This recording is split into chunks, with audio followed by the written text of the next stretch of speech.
আসসালামু আলাইকুম। কলেজ ভর্তির রেজাল্ট 2025 প্রকাশ হয়েছে।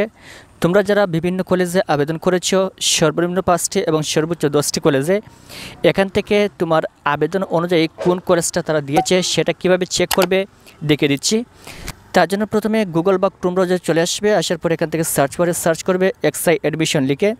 এখান থেকে প্রথম ওয়েবসাইটে প্রবেশ করবে। তারপর এরকম একটা ইন্টারফেস চলে আসবে। এখান থেকে লগইনে ক্লিক করবে। লগইনে ক্লিক করার পর আমাদের সামনে এরকম একটা ইন্টারফেস চলে আসবে। এখান থেকে প্রথমে হচ্ছে ইউজার আইডি এবং এরপর পাসওয়ার্ড দিতে হবে।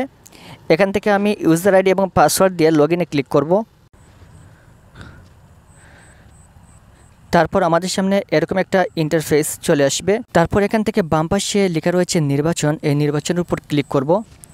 নির্বাচনে ক্লিক করার পর এখান থেকে দেখতে পারবেন কোন কলেজটা তারা তোমাকে দিয়েছে, কোন কলেজে তুমি নির্বাচিত হয়েছো। যেমন এখানে আমার রয়েছে পর্যায় 1, তার মানে প্রথম পর্যায়ে প্রথম যে কলেজটা আমি চয়েস দিয়েছিলাম গোয়েনঘাট গভর্নমেন্ট কলেজ, সেই কলেজটা কিন্তু চলে আসছে। এখান থেকে লেখা চলে আসছে গোয়েনঘাট গভর্নমেন্ট কলেজ।